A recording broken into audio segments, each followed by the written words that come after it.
On my son's 10th birthday, right in front of all his friends, my dad smashed the wooden box to pieces. It was the last gift my grandpa had given my son before he passed away. My grandpa had died 3 months before that, and my dad crushed his final goodbye into tiny fragments. What would you do if someone in your family treated your child like that? I kicked them out of the house immediately. But what I didn't expect was that my dad's cruel act accidentally revealed the secret he'd been tearing everything apart to find for months. And the ending of this story, I think it'll make a lot of people reconsider what the word family really means. Before I get into the details, thanks for choosing to listen to my story today. Hello everyone, I'm Corbin, 36 years old. The story I'm about to tell happened on my son Finley's 10th birthday. The day I realized the line between putting up with something and exploding is way thinner than I thought. I'm a carpenter who specializes in restoring antiques. I own a small workshop on the outskirts of Austin, Texas.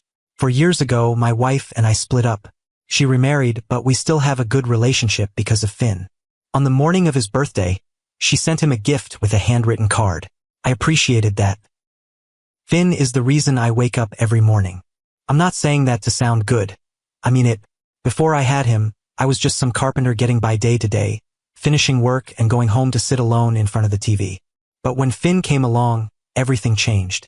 He gave me a reason to try to become a better version of myself. Every night, no matter how tired I am, I sit by his bed and read him stories. He loves tales about knights and dragons. But Finn always wants the dragons to have happy endings instead of getting killed.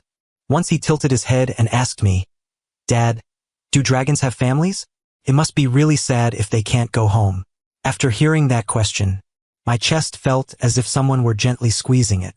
I thought to myself, I'm raising a kid with a stunning heart. Finn loves the smell of sawdust from my workshop. He says it's the smell of home.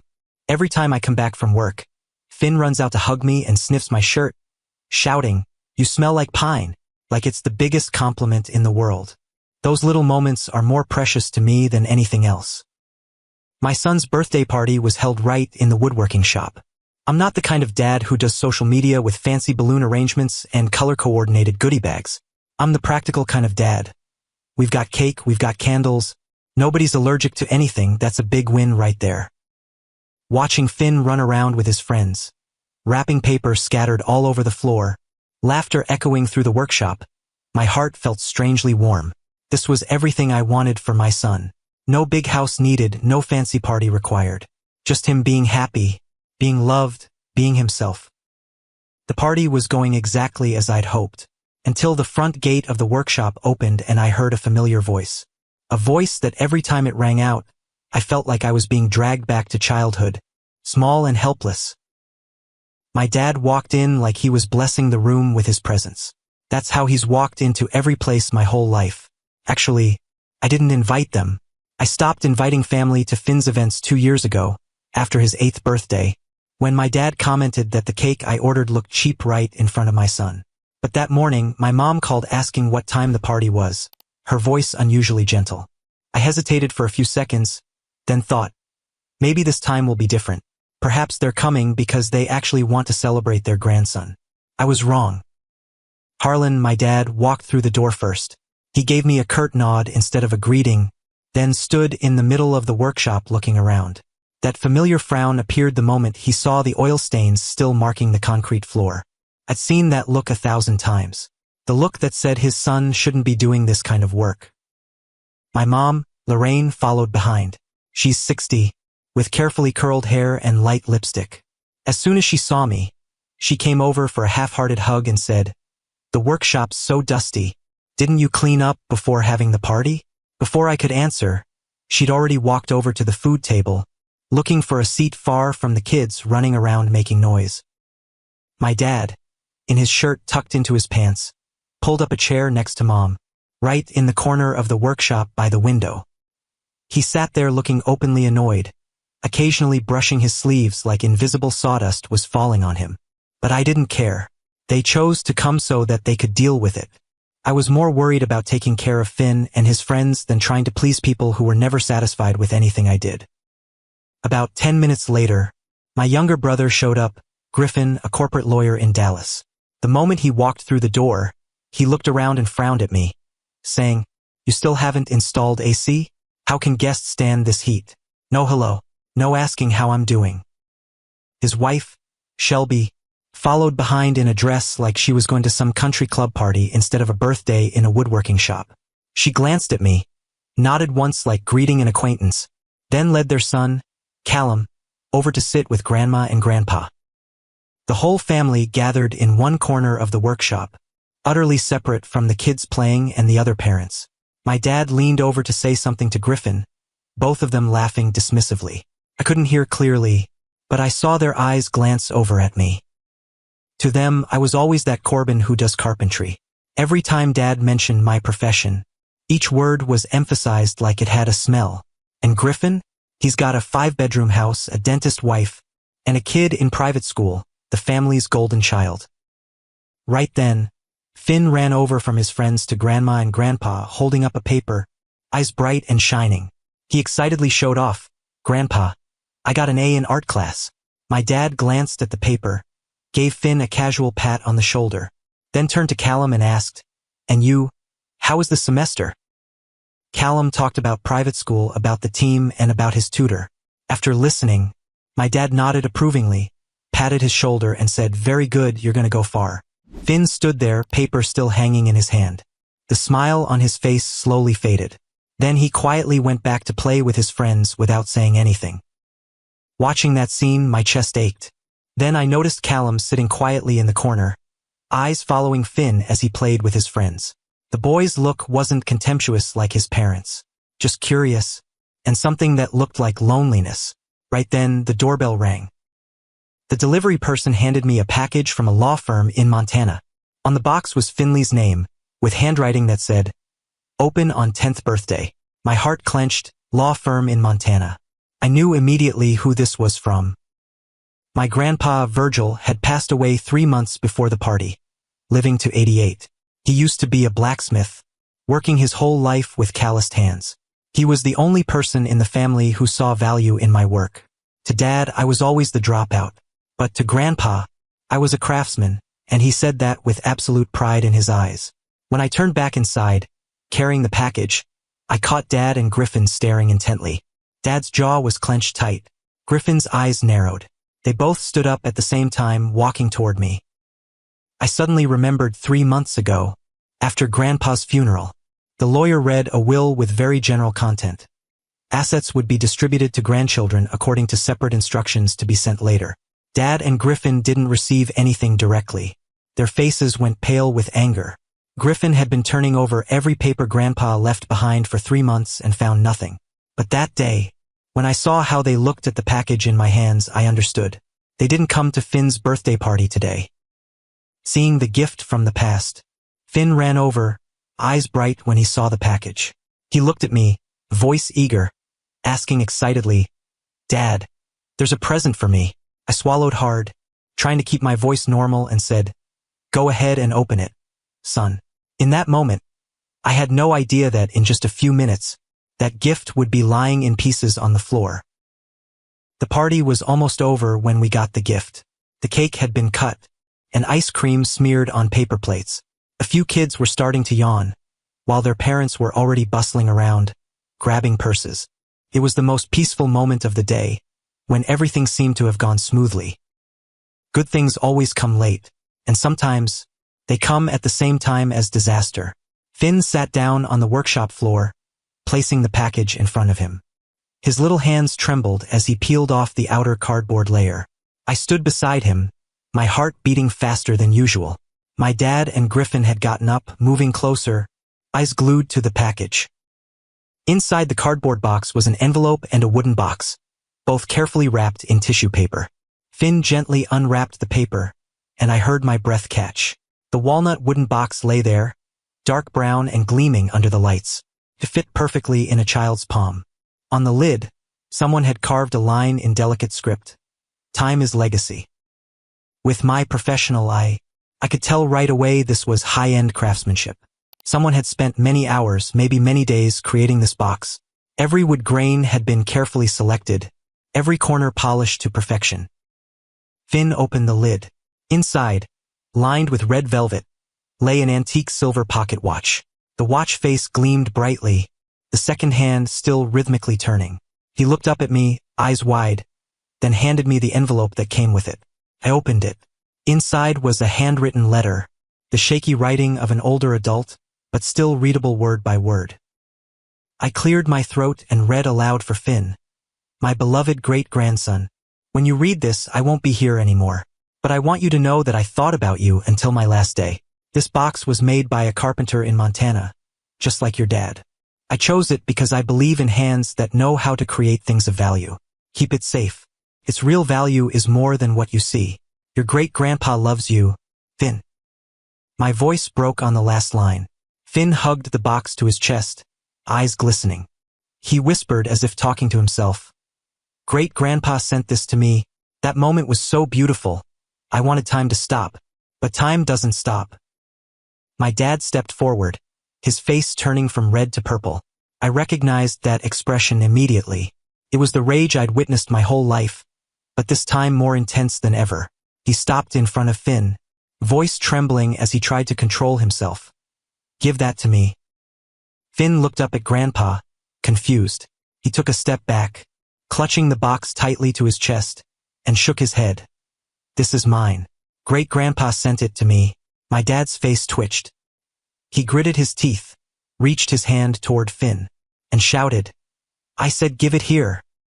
Before I could react, my dad had grabbed the box and yanked it hard.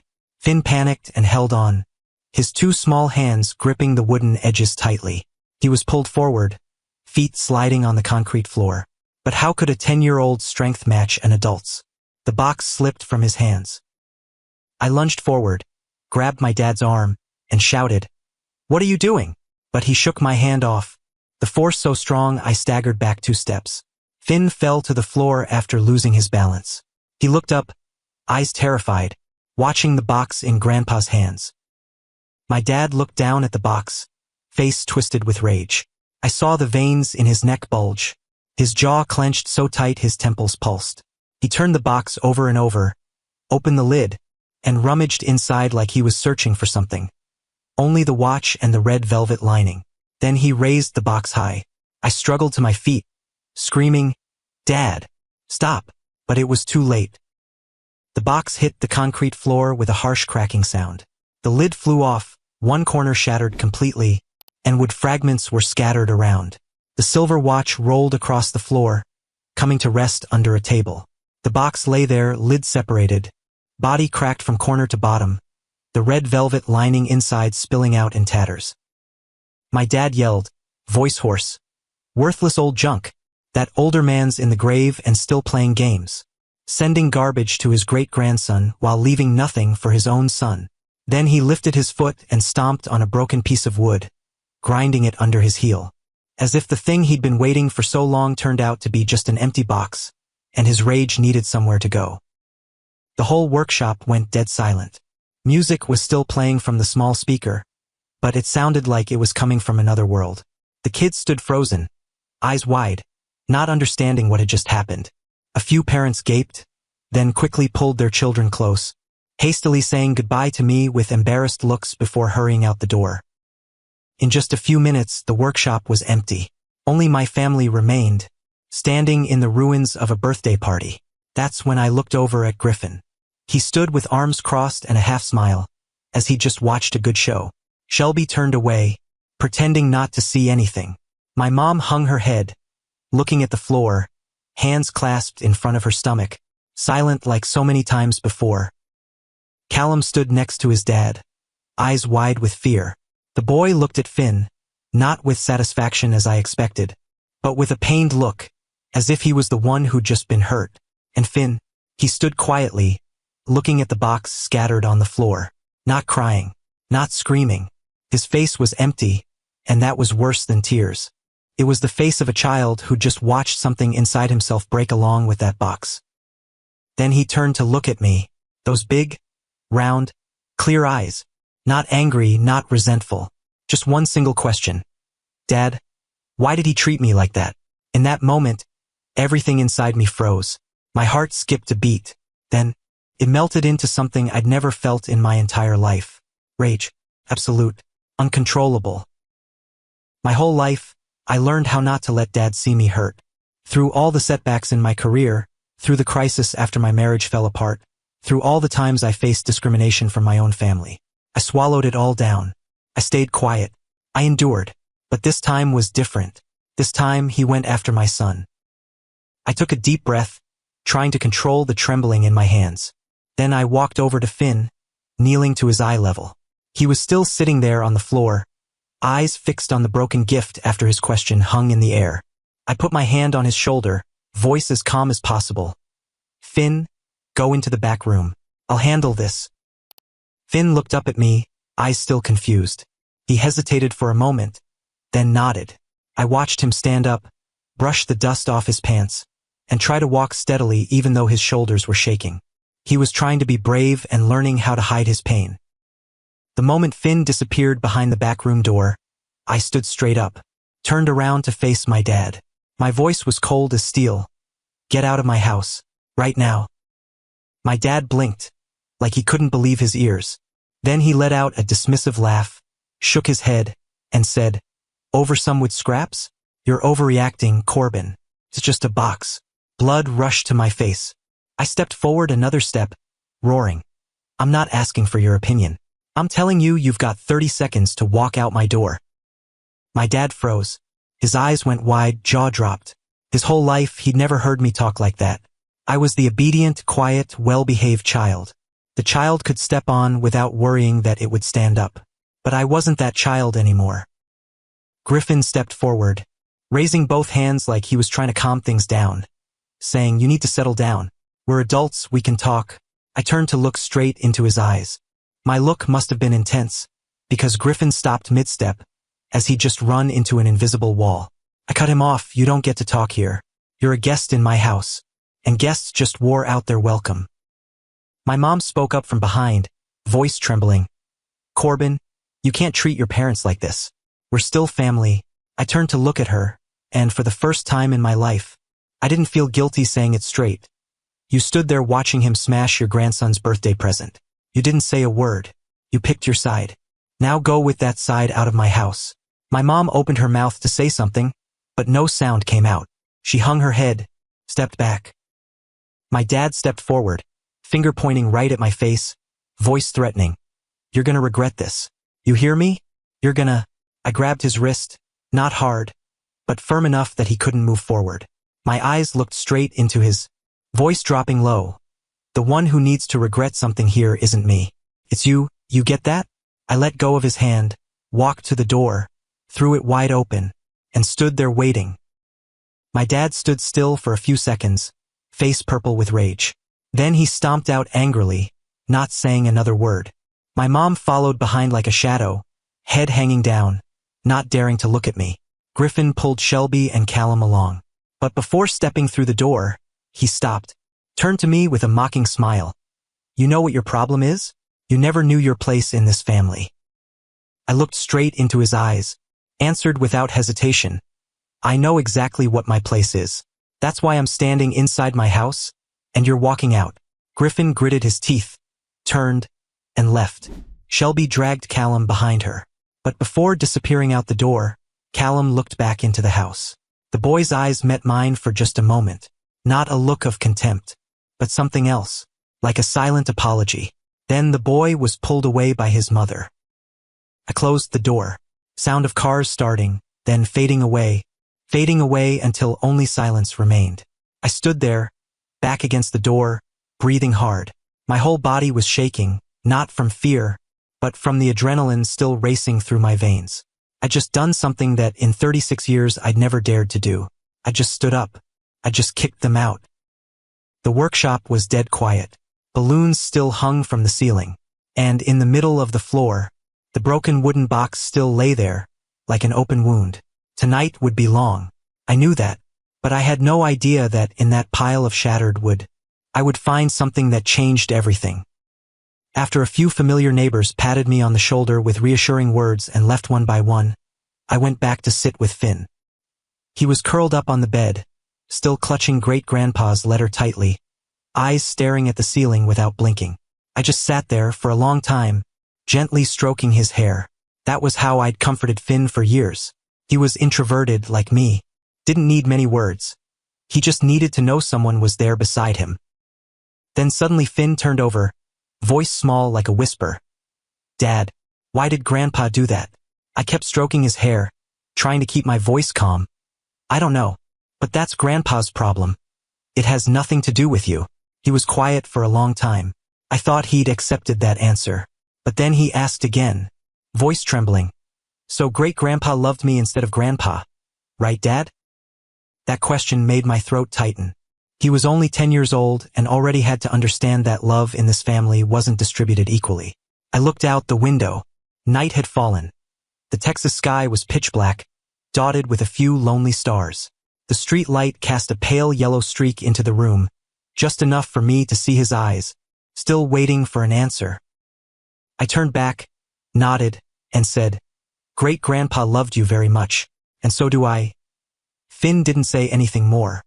He opened the letter, reading and rereading each shaky line of Great-Grandpa's writing. Maybe despite the loss, despite the broken box, those words were still intact. And for him, that was enough. I kept sitting beside him, continuing to stroke his hair, listening to his breathing gradually slow and become steadier. His eyelids grew heavy, the letter slowly slipping from his hands. He fell asleep with tears still not completely dry on his cheeks. It was probably around 9 at night. I sat there a little longer, tucked him in, then quietly stepped out of the room.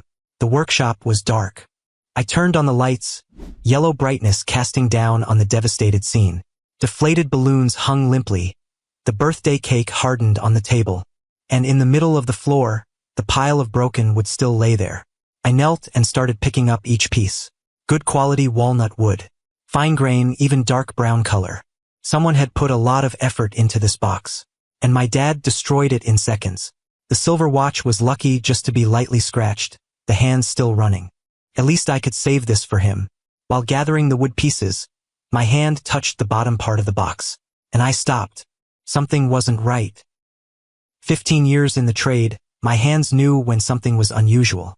This bottom was heavier than necessary, thicker than necessary. I tapped lightly, hollow sound. My heart beat faster. I flipped the bottom over and scrutinized it. The crack from the smashing had revealed a faint seam between two layers of wood. Secret compartment. False bottom. Classic crafting technique that skilled artisans used to use. I took a small knife and carefully pried along the crack. The thin layer of wood popped off. Inside, a minor brass key and a piece of paper folded in quarters. My hands trembled as I opened the paper. Grandpa's handwriting, shaky but clear. First National Bank, Billings, Montana. Box number 247. Only you can open it, Corbin. Protect Finley's future. I sat in the middle of the workshop floor, surrounded by such silence that I could hear my heart pounding. If my dad hadn't smashed the box, I would never have found this secret compartment. I would have kept it intact as a keepsake without ever knowing what was hidden inside. Grandpa had calculated everything.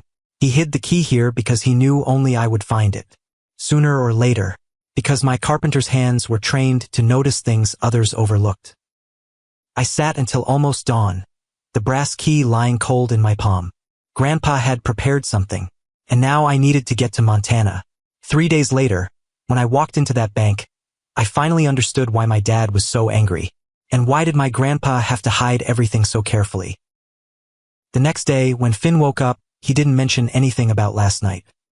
He ate breakfast in silence, eyes looking down at his plate of eggs, occasionally glancing toward the workshop where I'd cleaned up all the debris before dawn. I didn't want him to have to see those broken pieces of wood even one more time. Before leaving for school, Finn stopped at the door, turned around, and asked, "Can you fix the box?" I nodded, reassuring him, "I promise." He didn't say anything more, just nodded and got on the school bus. But I saw his shoulders hunched up, smaller than usual, like he was trying to shrink himself so no one could see the wound inside. The following 2 days, I tried to act like everything was fine. Still took him to school, still worked in the workshop, still cooked dinner like always. My family was completely silent. Not one call, not one text. Maybe they were angry because I dared to kick them out of the house. But I didn't care anymore. I was waiting for the third day. Finn was staying with Marcus, my best friend from high school. I didn't want him involved in this until I understood what was really going on. The flight to Billings, Montana, took almost 4 hours. First National Bank was on a quiet street in the city center. An old building with classical stone columns looked like it had been standing there since my grandpa was young. I walked in, handed the key and my ID to the receptionist. She typed something on the computer, then stopped. Her face changed, just for a moment, but I caught it. That was the look of someone who knew something you didn't know yet. She picked up the phone, said a few words, then turned to me with a polite smile. "Sir, our manager would like to meet with you. Please follow me." My heart beat faster. This wasn't simple. The bank manager was a middle-aged man with salt and pepper hair and a serious face. He shook my hand, invited me to sit, then closed the office door.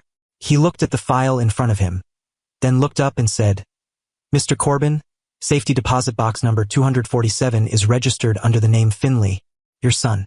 You are the only authorized person to access it."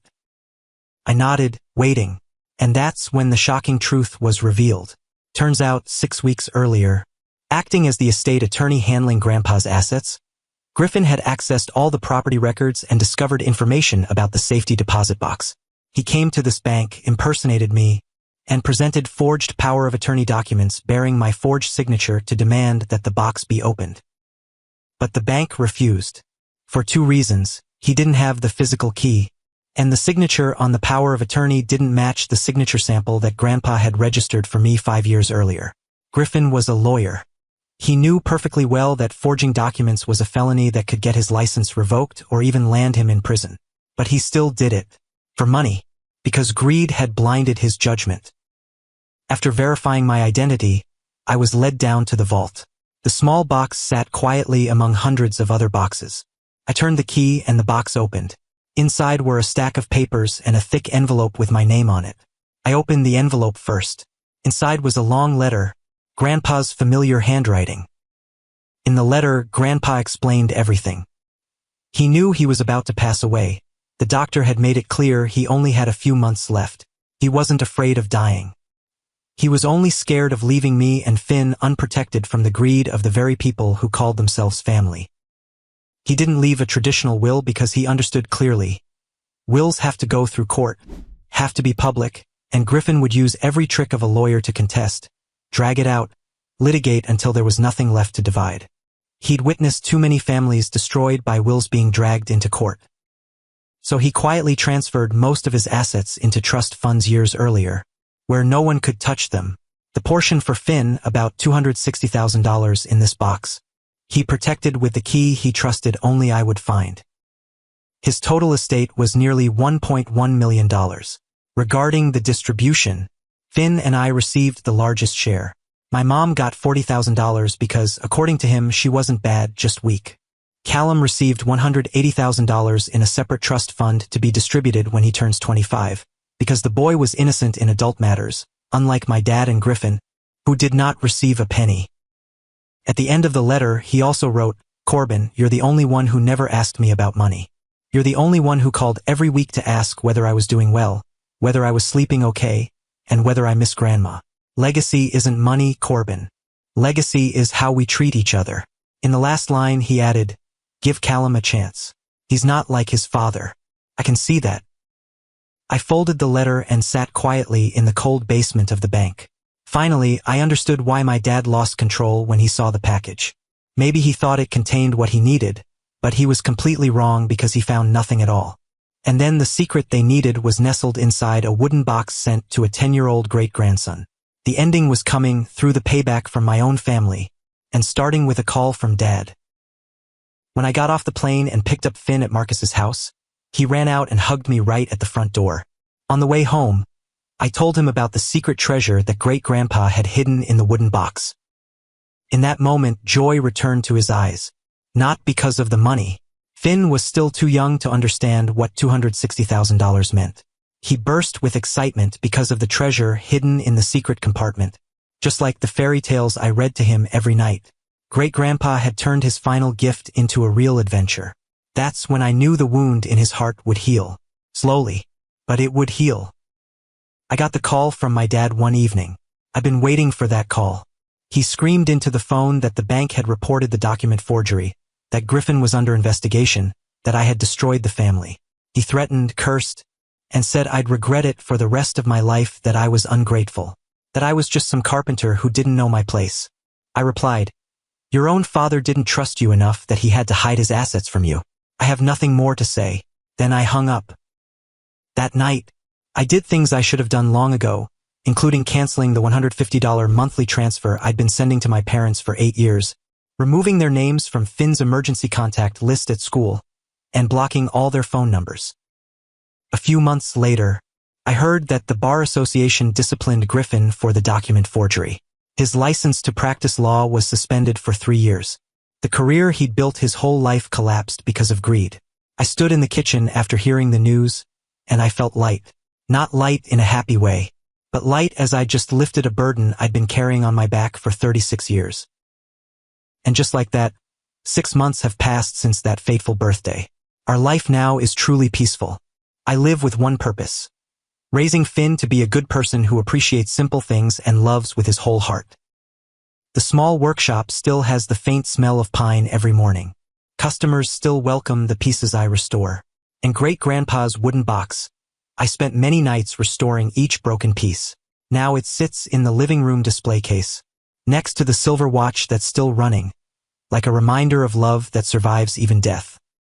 As for the assets, I did precisely what Great-Grandpa wanted. But there's one thing I didn't expect. Finn and Callum still keep in touch through messages. I don't know what the future holds. I don't know if the kids can maintain this relationship as they grow up. But I know one thing. I won't stop them because Callum is innocent in the adult's mess. And maybe, just as my grandpa wrote in the letter, the boy isn't like his father. Finn still comes out to the workshop with me in his free time, still diligently crafts things that look so ugly they're adorable. I display them all on the shelf right at the workshop entrance, where everyone can see them, because I know the most minor things are the most precious. Great-Grandpa taught me that. 3 lessons I learned from this story. First, don't let anyone, even people who call themselves family, have the right to hurt your children. Blood relation isn't a license to abuse. Second, could you be open about your assets and will? Money can turn relatives into enemies faster than you think. Third, protect your peace. Sometimes cutting ties isn't cruel. It's the only way to survive. My story ends here. Before I finish, I want to ask you, if you were me, what would you do? Would you kick your parents out of the house in that situation? Would you completely cut ties with your blood family? And Griffin, my brother, did he deserve to lose everything because of greed? Could you share your thoughts in the comments below? If you liked this story, don't forget to subscribe to the channel and hit like to support me in continuing to share stories like this. Thanks for listening. I look forward to seeing you in the following story.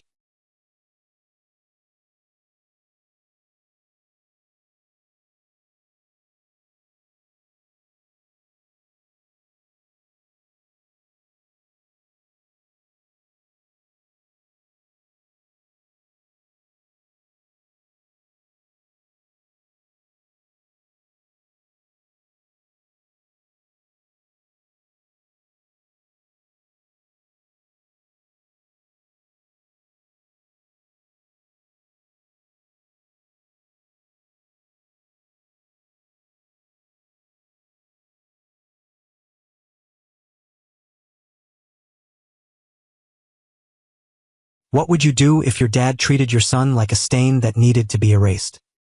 My daughter asked me, "Dad, why is my brother's face covered with a sticker?" That's the question my daughter asked me about the family photo hidden behind our bright Christmas tree. That photo should have been our most beautiful moment, but it became something I wanted to throw into the fire. I stayed silent for years, telling myself it was just the complex personality of the older generation. Until that Christmas night when my dad threw a whole cup of hot water at my son's face in front of all our relatives. And I discovered the secret he'd been hiding for 55 years. After that night, my family changed completely. And karma always comes around, sooner or later, depending on whether you dare to face it or not. Before I get into the details of this story, let me say thank you from the bottom of my heart. Thank you for taking your precious time to follow this story. I wish you a day full of happiness. Could you give me a like if you want to wish me the same? Hello everyone, I'm Garrett Holloway, 38 years old, working as an HVAC repair guy in Aurora, Colorado. The story I'm telling today started on Christmas night over 2 years ago. I got divorced 3 years before this story happened. After she left, I was raising 2 kids by myself in a small house on Peoria Street. Weston, my older son, was 13 that year. Brinley, my little girl, was just 7. 2 kids, 1 dad, and a pile of bills. Classic American dream, reality edition. But I wasn't complaining. Life wasn't comfortable, but it was enough for the 3 of us to have a warm dinner on the table every night. I tried to give my kids a normal home, even though normal sometimes meant frozen pizza 3 days straight because their dad was too tired to cook. Weston was the kid who made me both proud and worried. My son had this weird habit of taking apart everything in the house, from old alarm clocks to broken computers I'd bring home from the thrift shop on Colfax. Then Weston would put them back together into something completely new. One time, I came home to find the old fan turned into what Weston called a mini generator. It didn't generate electricity, but it looked impressive. Brinley was the complete opposite. She was the kind of kid who'd see something and ask about it, no matter if the question made adults uncomfortable. You know, the type of kid who asks loudly in the middle of the grocery store, "Dad, why is that person so big?" That was my Brinley. And then there was my dad, Vernon Holloway, 72 years old, a former steel mill supervisor in Pueblo. He was a man from a generation in which emotions were considered an unnecessary luxury. His whole life was work, providing for family, and he believed that was enough. Love didn't need to be spoken, it was in the paychecks he brought home, in the roof that didn't leak, in making sure his kids got their education. But there was one thing I never understood. Ever since Weston was little, my dad has treated my son like he's invisible. He never hugged Weston, never asked about school, barely even looked him straight in the eye. Every time Weston ran up to show him something he just built, my dad would nod half-heartedly and turn away. The weird thing was, he loved Brinley unconditionally. My little girl got whatever she wanted. Candy, toys, hugs, smiles. My dad gave Brinley everything he refused to give Weston. I asked my mom about this once. Nadine just shook her head. Her eyes flashed something I couldn't read. Then she said quietly to me, "Your dad has his own pain. Don't ask anymore." That answer haunted me for years. What kind of pain would make a man treat his own grandson so coldly? What type of pain did the whole family have to keep secret? Everything started when I decided to bring my 2 kids to my parents' house for Christmas dinner. After avoiding it for 2 years. Actually, that decision came from a phone call from my mom one December evening, when she told me with a shaky voice, "Your dad probably doesn't have much time left. His heart is really weak now." I was standing in the kitchen then, still holding a half-finished pan, and it felt like someone just punched me in the chest. 2 years of only short holiday phone calls and polite text messages checking in. But no matter how angry I was, he was still my dad. I thought that at least my kids deserved one normal evening with their grandparents. Maybe this would be his last Christmas. Perhaps time would soften those rough edges. Maybe he'd changed. I was seriously wrong. The drive from Aurora to my parents' house in Pueblo took almost 2 hours. The whole way, Weston stayed quiet, looking out the window, his eyes distant like he was mentally preparing for a battle he knew he'd lose. I glanced at him in the rearview mirror and asked softly, "You okay?" Weston nodded, but still didn't turn around. Meanwhile, Brinley sat in the back singing Jingle Bells off-key, her legs swinging to the beat, utterly oblivious to the heavy atmosphere in the car. Sometimes I wished I could see the world as simply as she did. When the car turned into that familiar street, I took a deep breath. That Christmas dinner started pretty standard. Smell of roasted turkey from the kitchen, laughter and chatter from relatives, candlelight flickering on the dining table. Everything looked like a perfect family picture from Better Homes magazine. But I should have known, in my family, nothing was ever perfect. As soon as we walked in, Brinley ran around like a little squirrel, exploring every corner, admiring every Christmas decoration. I saw her stop in front of the big family photo hanging in the corner of the living room, hidden behind the Christmas tree. She stood looking at it for a long time, her head tilted to one side like she was thinking about something. Then Brinley turned away, didn't say anything. I didn't pay attention then. I wish I had. Dinner went smoother than I expected. My dad sat at the head of the table, and even smiled a few times when Aunt Coraline told the story about her cat destroying her Christmas tree. My mom occasionally glanced at Weston with gentle eyes, like she wanted to make up for what she couldn't say out loud. I thought everything would be okay. Time really did heal all wounds. Then Brinley spoke up. Halfway through dinner, when everyone was passing around the green bean casserole, my daughter suddenly asked loudly, her clear voice echoing through the room, "Dad, why is Weston's face covered with a red devil sticker in that family photo?" The sound of forks and knives stopped. The room went dead silent, like someone just pulled the plug. I could hear the tick-tock of the wall clock, the soft whistle of the wind outside the window. I slowly turned to look closer at the photo Brinley was pointing at. My heart felt like it skipped a beat.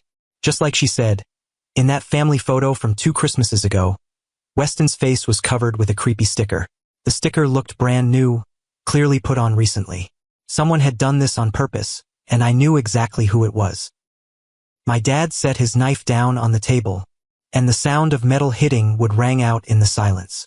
He looked straight at Weston, his voice cold, because he doesn't deserve to appear in this family photo. My chest tightened. Weston sat next to me, his face turning pale. Under the table, I could see my son's hands shaking. My dad continued before I could even process what he'd said, his voice getting harsher. "Look at him. All day just taking apart stuff, not focusing on school, no discipline. A kid like that brings shame to the whole Holloway family." My mom hung her head, not daring to look anyone in the eye. She squeezed the napkin tight in her hands. I wanted her to speak up, wanted her to defend her grandson, but she just sat there like a statue. I couldn't take it anymore. My voice came out harder than I expected. "Dad, enough. Not in front of the kids." My dad turned to look at me. He didn't get angry, didn't raise his voice. Just a cold stare. The kind of look from a man who'd never had anyone in his family dare to talk back to him. He set his knife down on the table real slow, like he was considering whether to bother with what I just said. Then he decided not to. The relatives started whispering. Aunt Coraline put down her fork, nodding with the expression of someone who considered herself a parenting expert. "Vernon's got a point there. Boys need discipline. Being strict is good for their future." Uncle Franklin stayed quiet, looking down at his plate, cutting his turkey into tiny pieces like it was the most critical job in the world. The blood in my body started boiling, but my dad wasn't done yet. He never knew when to stop. He turned to me, his eyes not wavering one bit, then dropped a line in a voice so calm it was chilling. "And you too, Garrett. You're a failed father. Raising your kid is like raising weeds. Let them grow wherever they want, do whatever they want. No surprise your wife left." His criticism hit like a knife straight to the chest. Not because it was right or wrong, but because it was said in front of my 2 children, in front of all the relatives. On a Christmas night I tried to believe would be different. I was about to pull my kids up and leave right then. My hand was already gripping the chair, my legs ready to stand up. But before I could do anything, Weston did something I didn't expect. And everything exploded. Weston slowly stood up. My son looked straight at his grandfather, his voice shaking but every word clear. "You didn't cover my face in the photo because I'm bad. You covered my face because you can't stand looking at me. I know that's the truth, and I hate you, I really hate you." The room went dead silent. I could hear the candles crackling on the table, and I could listen to someone sigh among the relatives. My dad shot up. His chair fell backward with a harsh thud. His face turned purple, his hands shaking, his eyes bulging as he stared at Weston like he was looking at a ghost.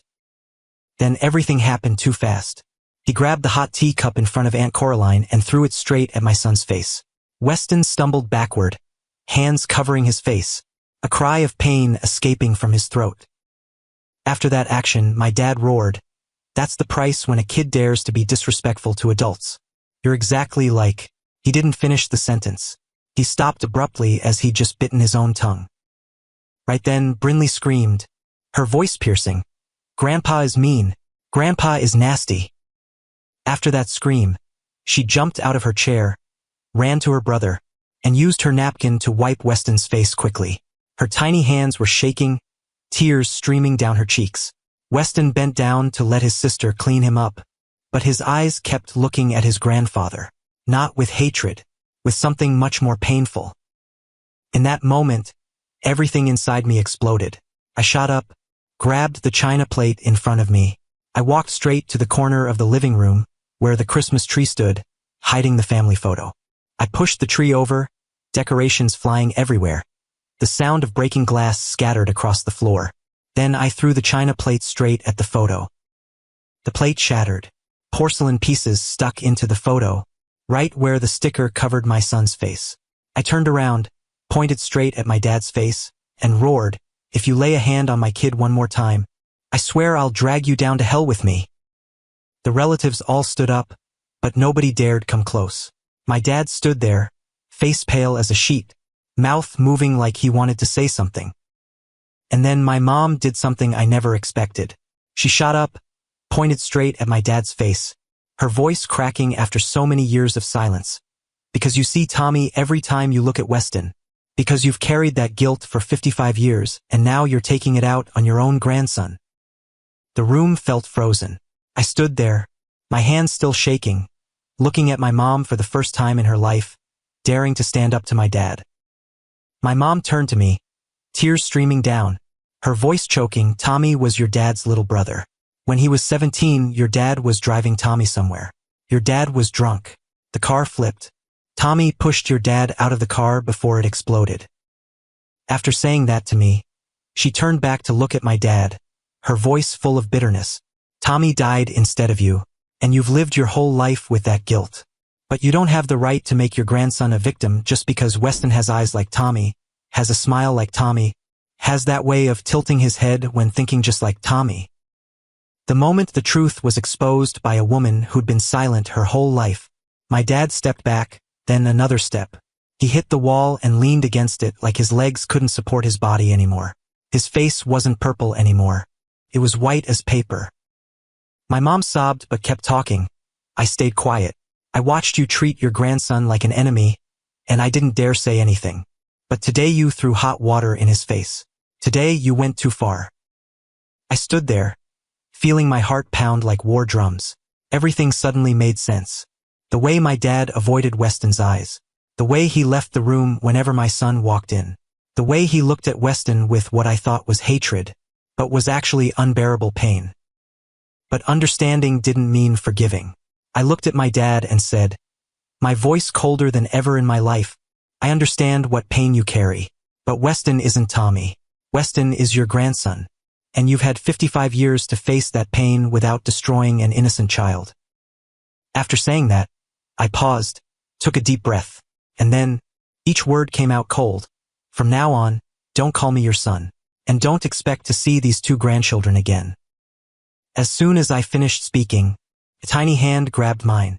Brinley had brought Weston over to me. My son's face was still red from the hot water, but Weston stood straight and didn't cry. My daughter tugged gently on my hand and said quietly, "Let's go home, Dad. I want to go home." I nodded, trying to calm down. The three of us walked out the door. Behind me were the sounds of my mom crying, Aunt Coraline calling after us, and my dad trying to say something, but only broken sounds. I didn't look back. None of us looked back. Before getting in the car, I stopped by the roadside, grabbed a handful of snow, and gently pressed it against Weston's cheek. Luckily, the tea wasn't too hot, just enough to redden the skin but not cause severe burns. My son winced from the cold but didn't complain. Weston just stood there, letting me take care of him, his eyes looking toward the lit house we just walked out of. That night, I drove in silence. Weston sat in the back, his hair still damp, and the red mark on his cheek had faded. Brinley sat next to him, holding Weston's hand tight and resting her head on his shoulder. Occasionally, I glanced in the rearview mirror and saw my daughter whispering something to her brother, while Weston just nodded in silence. Nobody said anything for 2 whole hours, just the steady sound of the engine and wind whistling outside the windows. I thought that was the last time I'd see my dad. That's how everything would end. But life is never that simple. Nearly 2 years after that Christmas night, I didn't talk to my parents once. I blocked their phone numbers, didn't read emails, and didn't open the door when my mom came looking. Sounds extreme, but I needed to protect my kids. Or at least, that's what I told myself every night before sleep. But the first night after running away from the house where I was born, That's when everything really hit rock bottom. The moment the three of us walked into our little house, I just closed the door when Weston froze in the middle of the living room. My son's shoulders started shaking. I walked over, pulled Weston into my arms, and patted his back gently. At my feet, Brinley hugged my legs tight, her face pressed against my knees. Luckily, I had the big frame of a guy who climbed ladders and carried air conditioners all day, so there was enough room to hold both. I whispered in his ear, "This isn't your fault. If anyone's to blame, it's me, for staying silent all this time, for just enduring it and thinking everything would get better on its own." And that's when Weston cried. For the first time since my son hit his teenage years, Weston buried his head in my shoulder and sobbed. Not loud crying, but the kind where you try to hold it back, like you're afraid someone might hear and think you're weak. That night, all three of us lay on the double bed in my room. I lay in the middle, stretching both arms for the kids to rest their heads. The ceiling was dark, just streetlight filtering through the curtain gaps. I said quietly, not sure if I were talking to my kids or to myself, if I could make a wish, I'd wish tonight you two would forget everything. The next morning, when I opened my eyes, both kids were already awake. Brinley was trying to pour milk into her cereal bowl, but she spilled half onto the floor. Weston stood next to her, quietly cleaning up. When they saw me, they both smiled. Not bright smiles, but real ones. Maybe my kids didn't forget that Christmas night. We just chose not to bring it up anymore. In the following weeks, Weston was quieter. My son would often sit alone in his room, taking apart old things and putting them back together, as if he were trying to rearrange the broken pieces in his head. I didn't force him to talk. Sometimes silence is also a way to heal. Brinley was different. The first few months, she'd often ask, "When are Grandma and Grandpa coming to visit us?" All I could answer was, "I don't know." Gradually, that question became less frequent, then disappeared altogether. But sometimes I'd see her quietly flipping through old photos. She wouldn't ask anything, look, then put them away. Occasionally, my ex-wife would fly in from San Diego, bringing gifts for the kids. She'd come, hug the children, ask a few questions, then hurry away like she was afraid staying longer would mean facing something. After each visit like that, Brinley would be happy all day, then get quiet again by evening. Weston wouldn't say anything, just silently put the gifts in a corner of his closet. The three of us just lived through each day like that. I went to work, the kids went to school, and in the evenings we'd eat dinner together. Life wasn't perfect, but it was peaceful. And gradually, the wounds started to heal. Weston found an escape through his passion. Mr. Donovan Pierce, the school's art teacher, noticed my son and guided Weston to join the Installation Art Club. For the first time, someone looked at what Weston created and called it art instead of junk. My son started making pieces from aluminum cans, old electrical wire, and broken glass. Things other people threw away, Weston turned into shapes so beautiful I couldn't believe it. One evening, while I was washing dishes after dinner, Weston came and stood next to me. My son was quiet for a moment, then said softly, "Dad, don't try to be strong anymore. You have us here." I stopped, looked at my son, 14 years old, almost as tall as me, with eyes more mature than his age. I didn't know what to say, so I just nodded and continued washing dishes. But that night, for the first time in 2 years, I allowed myself to cry. And what about my dad? What happened to him I only knew through letters my mom sent, letters I stuffed in drawers without reading. I only learned the truth much later. After that Christmas night, my dad was like a man who'd lost his soul. He stopped eating, wouldn't talk to anyone, and sat for hours in his room looking at old photos of Uncle Tommy. He started calling people by the wrong names, sometimes calling my mom by the name of my grandmother, who'd passed away. His health went downhill day by day. I don't know what I thought after learning that information. Part of me was still angry, remembering the hot water thrown at my son's face. Another part remembered the man who taught me to ride a bike, who stayed up all night when I had a fever as a kid. But then another event happened that changed everything. Weston was selected for the state finals of the installation art competition with a special piece. And what I didn't expect was that my mom had quietly known about everything. The Denver Art Museum that evening was more crowded than I expected. The state installation art competition award ceremony was held in the main hall, attended by about 200 people. Parents, teachers, and art lovers filled every seat. When Weston stepped on stage to receive his award, I stood in the audience, my heart beating faster than usual. Brinley gripped my hand tight, her eyes lighting up as she watched her brother. My son's artwork stood in the center of the stage. 5 chest-high human figures, made from flattened aluminum cans and intertwined old electrical wires. All of them had their faces covered with colorful stickers. The judges invited Weston to explain his piece. A gray-haired man held the microphone and asked, "Can you share the meaning behind your artwork, the erased faces?" Weston took the microphone, his voice shaky at first. But the more he spoke, the steadier my son's voice became. This piece is about people who get erased in their own families. People who might be in every photo, but never really get seen. The hall went silent. Weston continued, his eyes looking straight ahead. I used to be one of those people. In my family photo, my face was covered with a sticker, not because I did anything wrong, but because the person who put that sticker there couldn't stand looking at me. I swallowed hard. Brinley squeezed my hand tighter.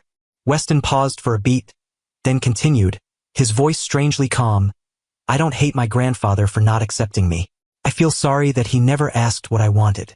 He never gave me a chance for him to see who I really am. Many people in the hall hung their heads. I saw several people wiping their eyes. My son finished his speech with a clear voice, but I learned something. I don't need anyone's approval to know I'm worthy. I can remove these stickers myself. And I have. The entire hall stood up and applauded. I clapped too, and didn't try to hide the tears rolling down my cheeks. After the ceremony, while the 3 of us were taking photos with the artwork, I happened to glance toward the corner of the hall. A familiar figure stood there, half hidden behind a door. It was my mom. She didn't come close. She just stood from afar, holding her phone and pointing it toward the stage. When she caught my eye, she paused for a moment, nodded slightly, then quietly walked out the door. I didn't chase after her. Weston and Brinley didn't see her. I only learned what happened that night later. My mom went home, played the video on the living room TV, and told my dad to sit down and watch. She said to him, her voice no longer shaky like usual, "You've been punishing the whole family for Tommy's death. Now sit down and see what you've done to your grandson." I don't know how my dad reacted to watching that video. Did he cry? Did he say anything? My mom didn't tell me and I didn't ask. But a week later, my mom called. Her voice panicked. "Your dad left the house this morning. He took Tommy's old photo and that picture of him holding Weston when he was little. I'm scared he might do something stupid." In that moment, I felt empty inside. The police had been notified, and I wouldn't turn back. But all day long, I couldn't concentrate on anything. That evening, after dinner, I called Weston into the kitchen to help wash dishes. I told my son about my mom's call, about my dad leaving. Weston stayed quiet, his hands still mechanically drying each plate. I didn't know what he was thinking, and I didn't ask either. After all that, I thought that was the end. But there are some threads that, no matter how many times you try to cut them, keep finding a way to reconnect. Blood is one of those threads. And that thread started tightening just a few minutes after dinner, when I happened to look out the kitchen window. Vernon sat on the front porch, his back hunched, holding 2 old, yellowed photos. The streetlight shone on his face, and I could see he'd aged a lot. Weston also stepped to the window, standing next to me. Both father and son looked outside in silence. A few minutes passed. My dad still sat motionless, occasionally looking down at the photos in his hands like he was whispering to someone who'd been gone for a long time. I asked my son, my voice soft, as if I were afraid he might hear, "Do you want to go see him?" Weston was quiet for a long time. Then my son shook his head, his voice not angry but just tired. "I'm not ready, Dad. He's never apologized to me. Not once." I nodded. I understood. You can't force anyone to forgive when the wounds are still there. I was about to take both kids upstairs, let him leave when he got tired. But when I turned around, I didn't see Brinley anywhere. She wasn't in the living room anymore. Weston and I looked at each other, then both looked out the window. Brinley was standing in front of her grandfather. She must have snuck out through the back door. My dad looked up at his granddaughter, his eyes red and watery, his mouth moving as if he wanted to say something but couldn't find the words. Then Brinley did something that left me speechless. She pulled a sticker from her jacket pocket. A bright yellow smiley face. A cheerful grin, opposite to her grandfather's tear-filled face right now. Brinley stepped forward, stuck the sticker on her grandfather's forehead, then said in the shaky voice of a 9-year-old trying to be strong, "I'm giving this to you. Now you know what it feels like to have your face covered." My dad couldn't say a word. He just sat there, the smiley face sticker on his forehead, tears streaming down his sunken cheeks. He didn't remove it. He just looked at his granddaughter, then hung his head and cried. Not the crying of a 74-year-old man, but the crying of a child who'd carried guilt his whole life and didn't know how to say sorry. Brinley stood there watching him cry. Then her shoulders started shaking too. She turned and ran into the house, rushing into my arms and sobbing, "Dad, why is he crying? Why won't he take it off? Why does he sit there crying?" I held my daughter, not knowing how to answer.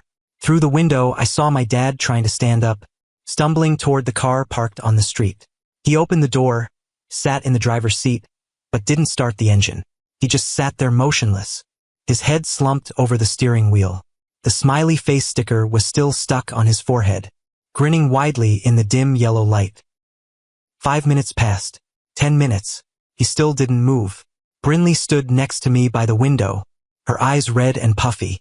Then she suddenly grabbed my hand tight. Her voice panicked. "Dad, something's wrong with Grandpa. He's not moving." I ran outside, crossed the yard, and yanked the car door open. My dad was slumped to one side, his face pale blue, his mouth crooked, his hands still gripping the 2 photos tightly. I called 911, my hands shaking so much I had to dial the number twice to get it right. Weston ran out and pulled Brinley into the house. She cried, kept repeating, "I'm sorry. I didn't mean to. I just wanted him to understand." The ambulance arrived within 10 minutes. When they lifted my dad onto the stretcher, I saw a photo fall onto the car seat. The picture of him holding Weston when he was little, when Weston was just 2 years old, grinning widely in his grandfather's arms. On the back of the photo was messy handwriting. "My first grandson." I stood on the sidewalk, watching the ambulance until the red lights disappeared around the corner. My heart ached. My mom came to the hospital that same night. She hugged me and cried, and I couldn't say a word. The doctor told my dad he had a stroke. Luckily, he was brought to the hospital in time, so his life was saved. But when he woke up 2 days later, he wasn't the person I once knew anymore. He lay there, eyes open but his gaze cloudy, the right side of his body completely weakened. The doctor said the stroke had damaged part of his brain, affecting memory and motor function. He'd have moments of clarity, but also times when he'd confuse the present with the past. No telling how long this condition would last, maybe a few months, maybe forever.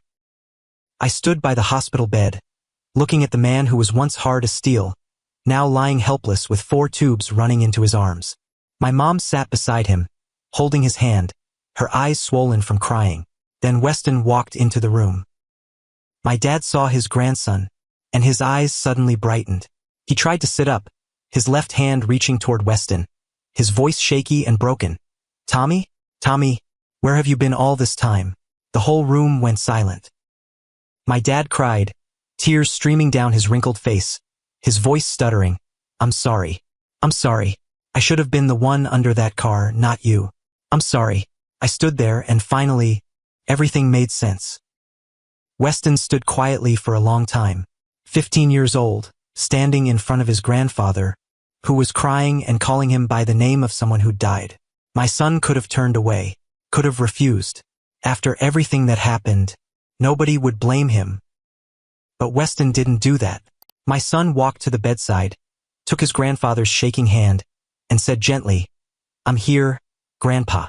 I'm not going anywhere." My dad gripped Weston's hand tight, as if he were afraid of letting go and losing him. He kept repeating the words "I'm sorry," and Weston just sat there, letting him hold his hand, letting him cry, letting him apologize to the brother who'd died 55 years ago. The weeks after that, my dad was discharged home with my mom. He had to do physical therapy every day to recover his ability to walk. But he kept asking to see Tommy. My mom called, her voice tired. "Can Weston come visit? He keeps asking." I didn't know what to answer. I looked at my son, let him decide for himself. Weston nodded. From then on, every weekend, my son would visit his grandfather. My dad would walk with a cane following Weston everywhere, telling stories about Tommy that he'd never told anyone. At times, the two brothers went fishing, about when he taught Tommy to ride a bike, about the night before the accident, when the brothers lay in the yard looking at stars and talking about the future. Some days he was more lucid. He'd look at Weston, his head slightly tilted, then ask quietly, "You're not Tommy, are you?" Weston would smile and answer, "No, Grandpa, I'm Weston, but I'm still here with you." 6 months have passed since the night my dad collapsed in the car, and our lives have changed in ways I never expected.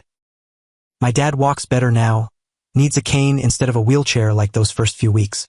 Some days he remembers, some days he forgets. Some days he calls me by my proper name. Some days he thinks I'm someone from high school. But every time he sees Weston, he smiles.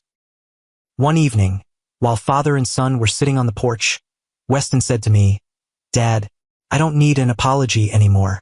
I already removed that sticker myself." And Brinley became the family's unofficial translator.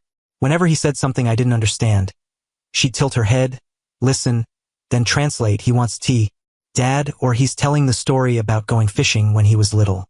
Somehow, she always understood him. Looking back on this journey, I learned 3 lessons I want to share with you. First, if you realize you're repeating toxic behaviors from previous generations, stop and seek help. Second, if you're the victim, remember you have no obligation to forgive anyone, but if you choose to ignore, do it for yourself, not for them. Third, silence doesn't protect anyone. Sometimes, speaking the truth is the first step toward healing. I want to ask you one question before I close. If you were me, would you forgive someone who hurt your child? Could you share your thoughts in the comments? I read them all and will respond. If the story touched you, please hit like and subscribe to the channel. Thanks for listening. I look forward to seeing you next time.